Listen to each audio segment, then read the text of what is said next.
2025년 어느 날 아침, 전 세계 언론이 동시에 한국에 사형 선고를 내렸습니다.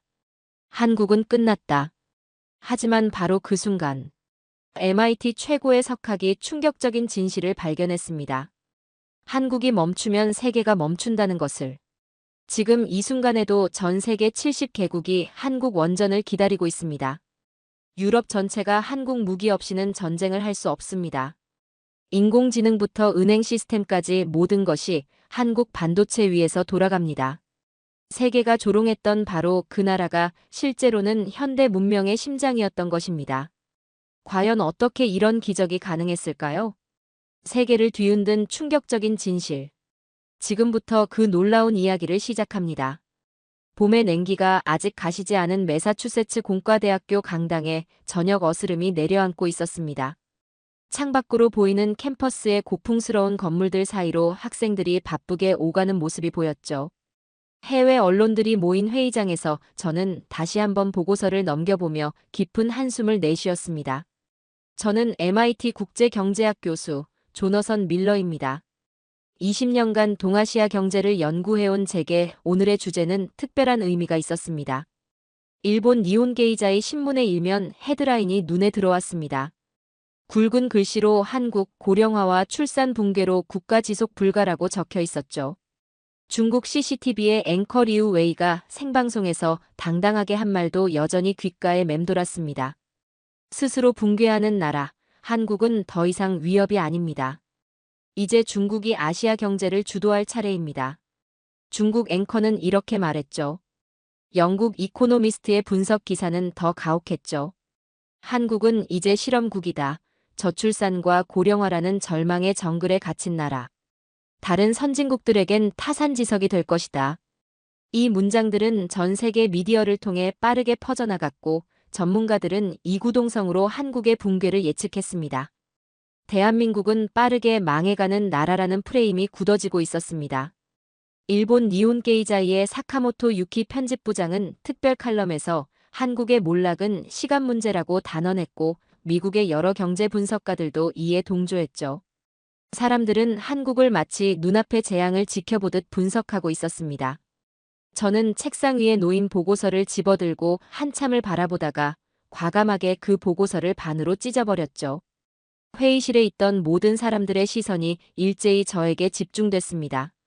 저는 천천히 일어서서 창가로 걸어가 심호흡을 한 후 돌아서서 참석자들을 향해 단호한 목소리로 말했습니다. 그들은 출산율, 고령화 지수, 경제 성장률과 같은 숫자만 보지만 저는 결과를 봅니다.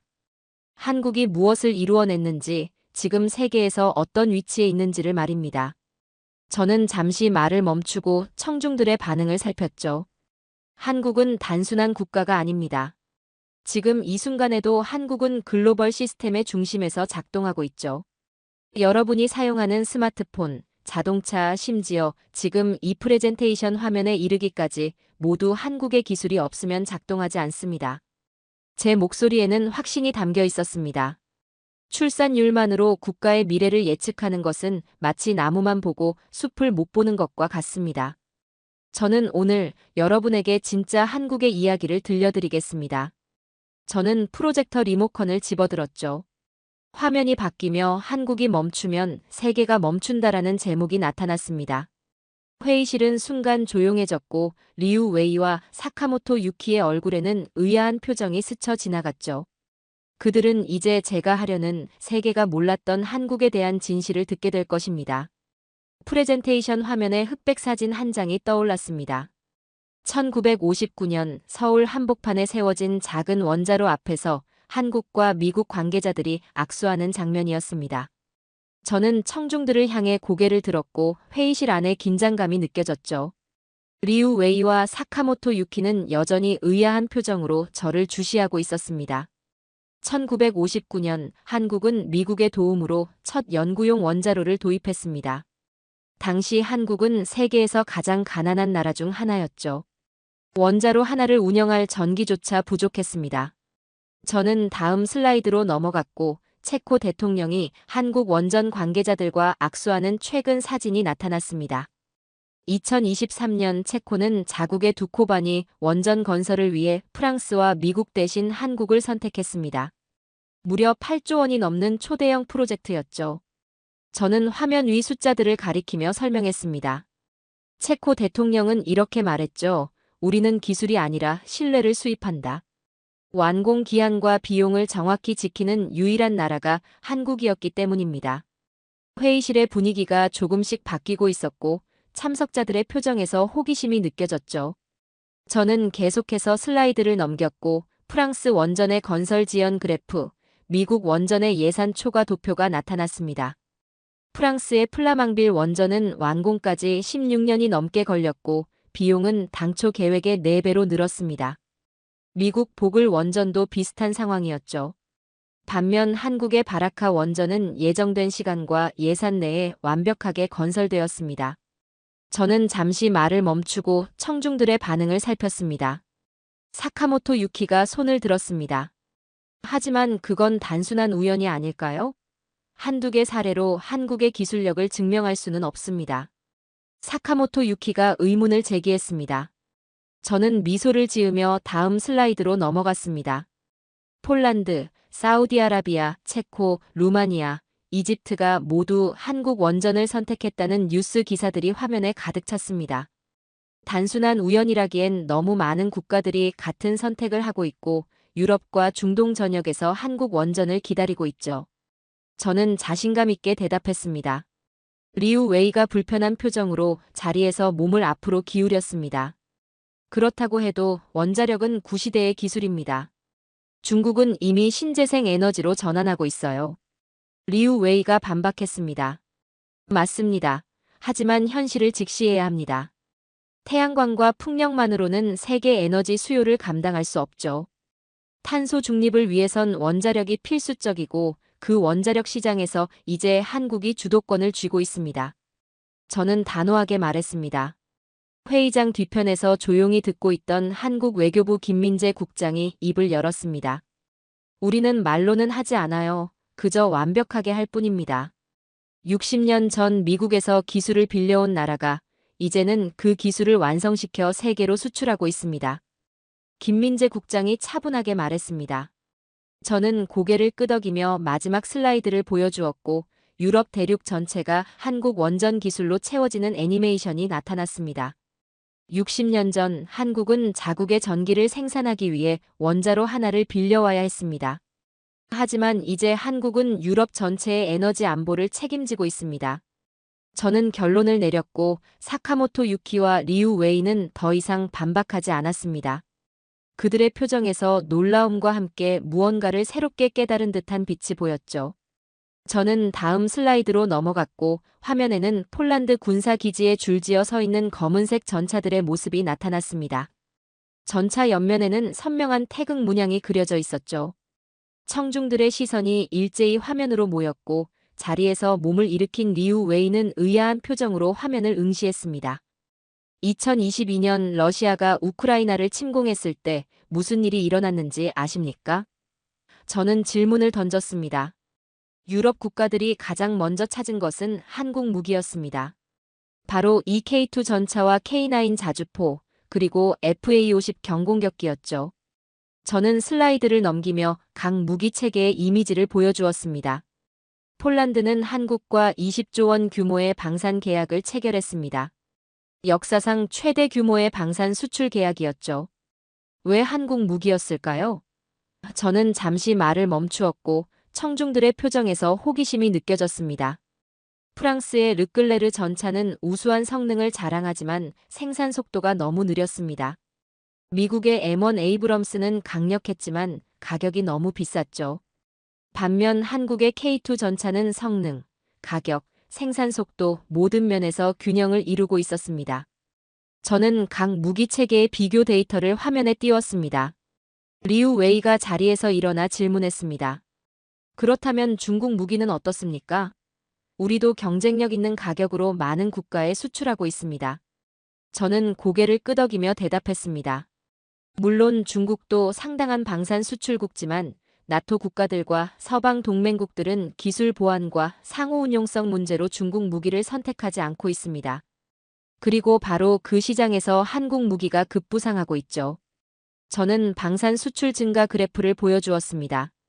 2023년 한국 방산 수출액은 170억 달러를 돌파했습니다. 이는 5년 전과 비교해 3배 이상 증가한 수치였죠. 한국은 이제 세계 8대 무기 수출국으로 올라섰습니다. 저의 설명에 회의실은 조용했고 참석자들의 표정에서 놀라움이 읽혔습니다. 폴란드 국방부 관계자의 인터뷰 영상이 화면에 나타났습니다. 한국 무기가 없으면 우리는 못 싸웁니다. 우리가 직면한 위협에 대응할 수 있는 최적의 솔루션은 한국에서 왔습니다.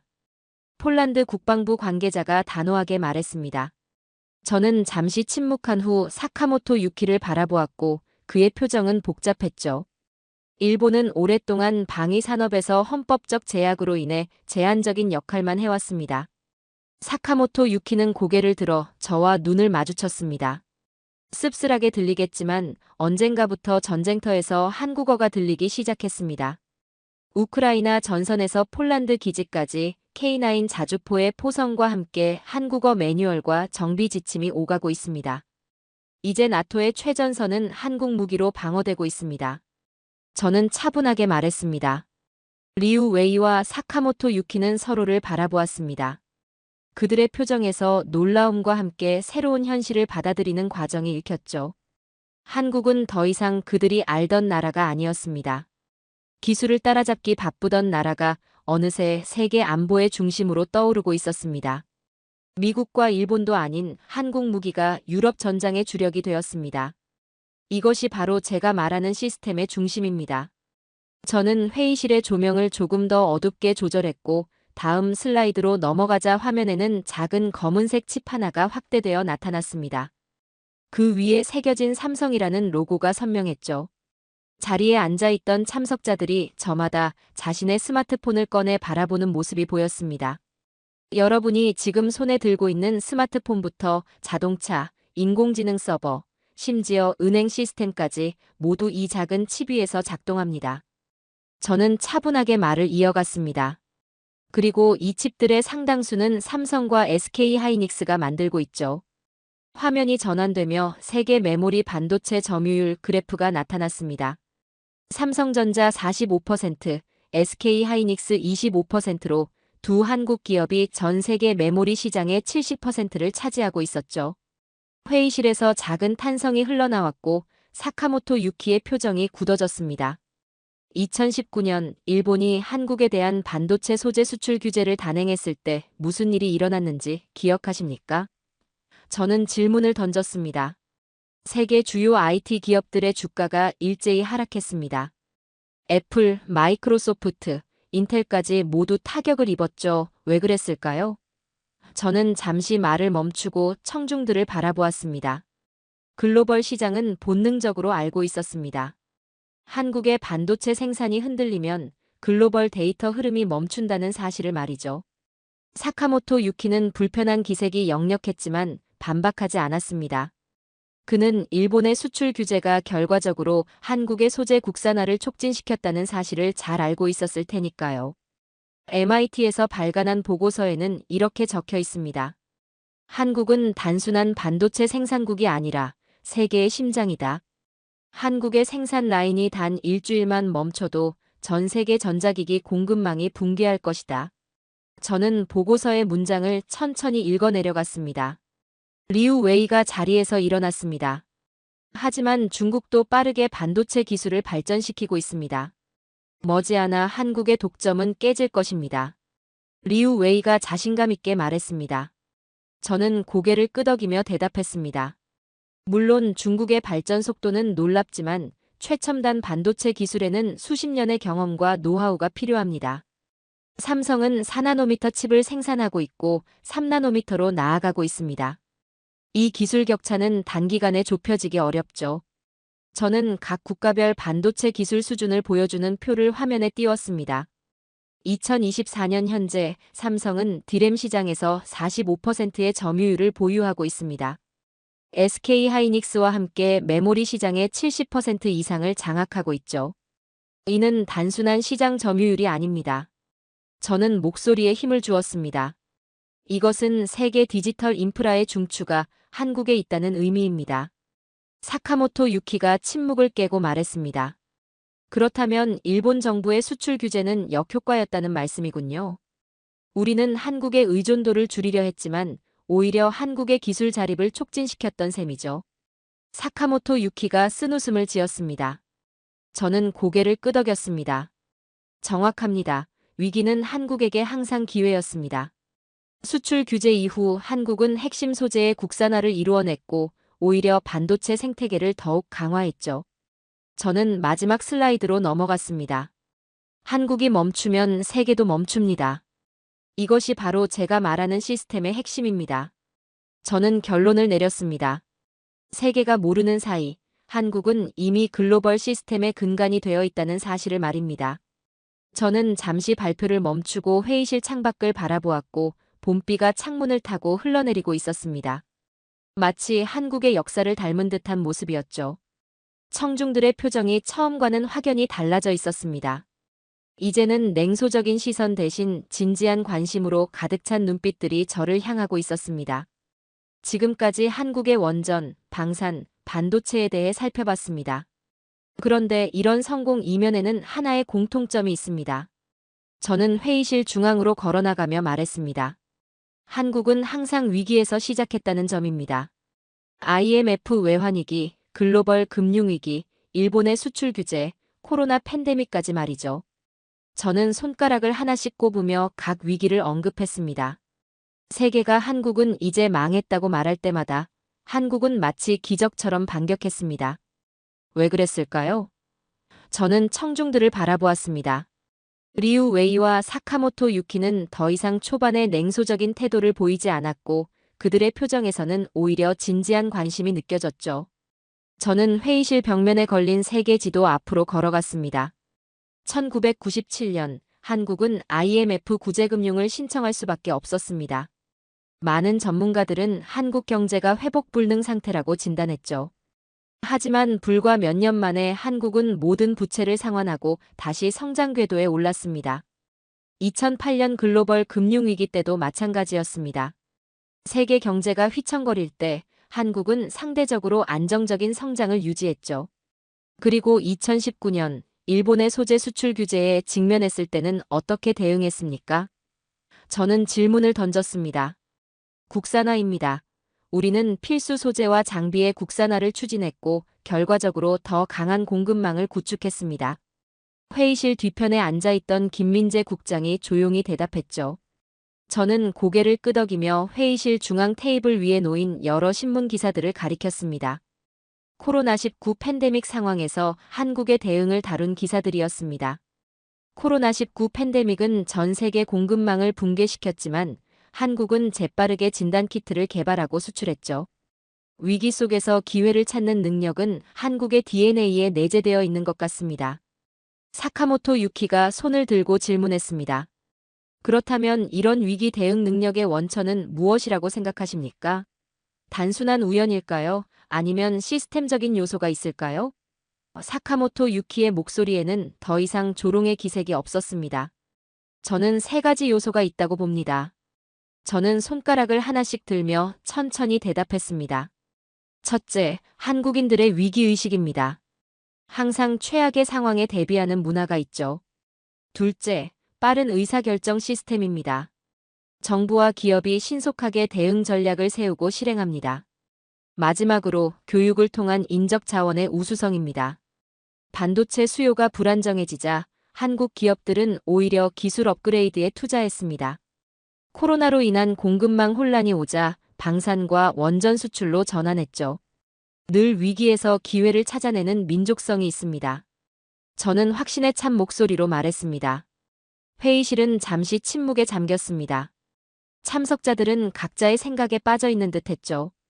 저는 회의실 창가로 다시 걸어가며 최근 MIT 연구팀의 결론을 인용했습니다. 위기에서 진화하는 유일한 나라가 있다면 그건 한국이다. 리우 웨이와 사카모토 유키는 서로를 바라보았고 그들의 표정에서는 어떤 깨달음과 함께 약간의 불안함이 느껴졌습니다. 한국의 위기 대응 능력이 어쩌면 그들 국가의 미래에도 위협이 될 수 있다는 생각이 스쳐 지나갔을지도 모릅니다. 저는 그들의 반응을 주시하며 다음 주제로 넘어갈 준비를 했습니다.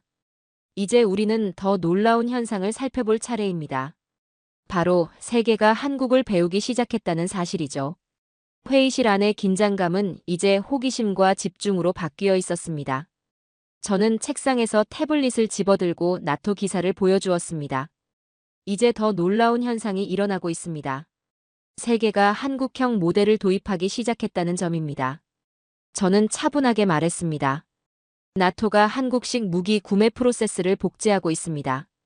최근 폴란드에서 열린 나토 방산 협의체에서는 한국의 신속한 조달 시스템을 모델로 삼기로 결정했죠. 그게 정확히 무엇인가요? 한국의 방산 시스템이 다른 나라와 어떻게 다른지 말씀해 주실 수 있습니까? 리우 웨이가 질문했습니다. 한국의 방산 시스템은 세 가지 특징이 있습니다. 실전 경험 기반 설계, 신속한 생산 체계, 민관 협력 R&D입니다. 저는 손가락을 하나씩 들어 설명했습니다. 북한이라는 실질적 위협에 대응하기 위해 발전한 시스템이 이제는 세계 표준이 되어가고 있습니다. 저는 태블릿을 넘겨 EU 관련 기사를 보여주었습니다. 유럽연합은 한국형 원전 운영 방식에 큰 관심을 보이고 있고 프랑스 원자력청은 최근 한국 수력 원자력의 운영 매뉴얼을 번역해 자국 원전에 적용하기 시작했습니다. 저는 관련 뉴스 기사를 가리켰습니다. 일본도 후쿠시마 사태 이후 원전 안전 운영에 어려움을 겪고 있습니다. 한국의 원전 안전 기록은 정말 놀라운데 무엇이 다른 걸까요? 사카모토 유키가 물었습니다. 한국의 원전 노하우는 철저한 표준화와 예방적 유지 보수에 있습니다. 모든 원전이 동일한 매뉴얼로 운영되며 문제가 발생하기 전에 선제적으로 대응하는 체계가 갖춰져 있습니다. 저는 명확하게 답변했습니다. 태블릿을 다시 넘기자 중동 국가들과 한국의 교육 협력을 보여주는 기사가 나타났습니다. 심지어 중동 국가들은 한국의 교육 커리큘럼을 도입하고 있습니다. 사우디아라비아는 자국 학교에 한국식 교육 방식을 전면 적용하기로 결정했죠. 저는 사우디 교육부 장관과 한국 교육부 관계자의 협약식 사진을 가리켰습니다. 이것은 단순한 기술 전수가 아닙니다. 한국의 시스템, 문화, 사고방식이 세계 곳곳으로 퍼져나가고 있다는 의미입니다. 한국은 이제 더 이상 누군가를 따라가는 나라가 아니고 오히려 세계가 한국을 본보기로 삼기 시작했습니다. 며칠 후 MIT 국제포럼이 열렸습니다. 캠퍼스 내 대강당에는 세계 각국의 전문가와 언론인들이 자리를 가득 채웠죠. 저는 단상 위에 서서 청중들을 바라보았습니다. 오늘은 제 연구 결과를 공식적으로 발표하는 자리였습니다. 객석 한편에는 리우 웨이와 사카모토 유키도 앉아 있었습니다. 오늘 저는 여러분께 한 가지 도발적인 주장을 하려고 합니다. 저는 마이크를 잡고 말했습니다. 한국은 절대 망하지 않을 것입니다. 인구 감소, 고령화, 출산율 같은 지표들이 아무리 부정적이더라도 말입니다. 저는 청중들의 시선을 느끼며 잠시 말을 멈추었습니다. 한국이 멈추면 세계는 멈춥니다. 에너지, 무기, 데이터. 현대 문명의 심장 세계가 한국에 있습니다. 저는 천천히 또박또박 말했고 청중석에서 작은 웅성거림이 들렸죠. 이것은 단순 주장이 아니라 우리 MIT 연구팀이 3년간 분석한 결과입니다. 원전의 예를 들어보겠습니다. 20년 후 유럽 전력의 30%는 한국이 건설한 원전에서 생산될 것입니다. 중동 전력의 25%도 마찬가지죠. 세계 전력 생산의 상당 부분을 한국 기술이 책임질 것입니다. 저의 말에 청중들은 집중하는 모습이었습니다. 방산 분야를 보겠습니다. 현재 세계 40개국이 한국산 무기를 도입했거나 도입 중입니다. 2030년에는 나토 전차의 30%가 한국산 또는 한국 기술로 만들어질 것으로 예상됩니다. 저는 확신에 찬 목소리로 말했습니다. 가장 중요한 반도체입니다. 현재 세계 메모리 시장의 70%를 한국이 점유하고 있습니다. 인공지능, 자율주행차, 로봇 등 모든 첨단 기술은 한국의 반도체 없이는 작동하지 않습니다. 저는 단호하게 말했습니다. 객석에서 한 참석자가 손을 들었습니다. 그렇다면 인구 감소는 어떻게 설명할 수 있습니까? 노동력이 줄어들면 결국 산업 경쟁력도 약화되지 않을까요? 한 경제학자가 질문했습니다. 우리는 산업 생산성을 인구로만 평가하는 오류를 범하고 있습니다. 한국은 인구가 줄어도 생산 공정의 자동화율이 가장 높은 국가 중 하나입니다. 저는 명확하게 답변했고 리우 웨이와 사카모토 유키는 객석에서 조용히 고개를 끄덕였습니다. 지금 이 순간 그들도 이 사실을 인정하고 있었습니다. 한국은 더 이상 그들이 알던 나라가 아니었죠. 저는 발표의 마지막 부분으로 넘어갔습니다. 한국은 세계를 움직이는 나라입니다. 우리가 지금까지 본 것처럼 한국의 기술과 시스템은 이미 세계 곳곳에 스며들어 있죠. 그리고 이 흐름은 더욱 가속화될 것입니다. 저는 결론을 내리며 말했습니다. 강당의 박수 소리가 울려 퍼졌고 발표가 끝난 후 많은 사람들이 저에게 다가와 질문을 던졌습니다. 그 중에서도 한국 외교부 김민재 국장이 조용히 내 옆으로 다가왔습니다. 밀러 교수님, 오늘 발표 감사합니다. 하지만 한 가지 궁금한 점이 있습니다. 왜 한국에 이렇게 관심을 가지게 되셨습니까? 김민재 국장이 진지하게 물었습니다. 저는 잠시 생각에 잠겼다가 대답했습니다. 저는 단순한 연구자입니다. 세계가 어떻게 움직이는지 관찰하고 분석하는 것이 제 일이죠. 그리고 한국은 세계의 미래를 보여주는 창문 같은 존재입니다. 저는 확신에 찬 목소리로 말했습니다. 포럼이 끝나고 캠퍼스를 걸어 나오는 길에 저는 하늘을 올려다보았습니다. 세계는 이제 한국이라는 새로운 중심을 인정하기 시작했죠. MIT 국제포럼에서의 발표 이후 저는 한국으로 초청을 받았습니다. 인천공항에 도착해 서울로 향하는 길, 차창 밖으로 보이는 풍경이 제 시선을 사로잡았습니다. 고층 빌딩들 사이로 첨단 기술과 오래된 전통이 공존하는 도시의 모습이 펼쳐졌죠. 저는 이 나라가 어떻게 이토록 놀라운 변화를 이루어냈는지 생각했습니다. 밀러 교수님, 이제 아시겠지만 저희는 항상 한국은 곧 망할 것이라는 말을 들어왔습니다. 하지만 그때마다 우리는 다시 일어섰습니다. 옆자리에 앉은 김민재 국장이 말했고 그의 목소리에는 자부심이 묻어났죠. 저는 고개를 끄덕였습니다. 모두가 망할 거라고 했던 나라는 100번을 넘어졌고 10첫 번째 일어섰습니다. 한국의 역사는 끊임없는 역경과 그것을 극복해온 이야기였습니다. 그리고 지금 세계는 더 이상 한국을 의심하지 않았죠. 저희는 이제 더 이상 누군가가 증명해주길 기다리지 않습니다. 우리 스스로가 증명했고 지금도 하고 있습니다. 김민재 국장이 차창 밖을 바라보며 말했죠. 세계 어디에서나 지금 이 순간에도 한국은 존재했습니다. 전기를 켤 때, 스마트폰을 열 때, 자동차를 운전할 때 한국의 기술이 그 중심에 있었습니다. 누군가 전쟁을 시작하면 한국의 무기가 전장에 나타났죠. 전 세계 시스템의 중추가 한국에 있다는 사실이 새삼 실감났습니다. 한국의 어떤 점이 교수님에게 가장 인상적이고 크게 다가왔나요? 김민재 국장이 갑자기 물었고 저는 잠시 생각하다가 답을 했습니다. 기술이나 시스템이 아닌 한국인들의 끈기와 적응력, 그리고 위기 속에서도 기회를 찾아내는 능력이 가장 인상적이었습니다. 저는 진심을 담아 대답했습니다. 서울 시내에 도착해 차에서 내리자 활기찬 도시의 에너지가 느껴졌습니다. 세종대로를 걷는 사람들의 얼굴에서는 자신감이 느껴졌죠. 이들은 세계가 자신들을 어떻게 보는지에 더 이상 연연하지 않았습니다. 그들 스스로가 가치를 알고 있었기 때문입니다. 대한민국은 그냥 망하지 않는 나라입니다. 그리고 그건 우리 국민들이 만들어낸 기적입니다. 김민재 국장이 미소를 지으며 말했습니다. 저는 그의 말에 깊이 공감했죠.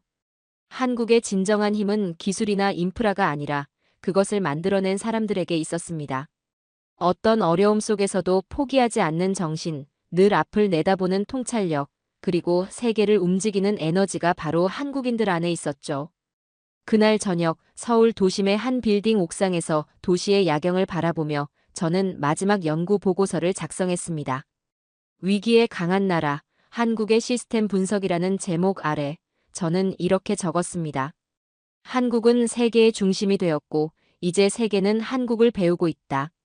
화려한 네온사인들과 빌딩의 불빛이 만들어내는 서울의 야경은 마치 미래의 청사진 같았고, 저는 이 순간이 역사의 한 페이지가 될 것임을 직감했습니다. 세계가 한국을 주목하기 시작한 순간, 우리는 모두 새로운 시대로 접어들고 있었습니다. 대한민국의 새로운 역사가 시작되고 있고, 이 역사는 세계의 역사가 될 것입니다. 저는 보고서의 마지막 문장을 적으며 생각했습니다. 한국의 이야기는 여기서 끝나지 않을 것입니다. 오히려 이제 막 시작되고 있었습니다. 자, 오늘의 이야기는 여기까지입니다. 오늘 우리는 세계가 바라보는 한국의 위상이 어떻게 변화했는지, 그리고 한국이 어떻게 글로벌 시스템의 핵심으로 자리 잡았는지 살펴보았습니다. 저출산과 고령화라는 위기 속에서도 한국은 원전, 방산, 반도체 산업을 통해 세계 무대의 중심에 섰습니다. 진정한 국가의 힘은 단순한 인구 숫자나 경제 규모가 아니라 세계 시스템 속에서의 영향력과 필수 불가결한 위치에 있다는 사실을 기억해 주시기 바랍니다. 앞으로도 세계 곳곳에서 펼쳐질 한국 기술의 새로운 기적을 기대해 주세요. 지금까지 우인스의 수진이었습니다. 오늘도 끝까지 함께 해주셔서 정말 감사합니다. 당신만의 해외 감동 이야기가 늘 당신 곁에서 따뜻한 순간으로 남길 바랍니다.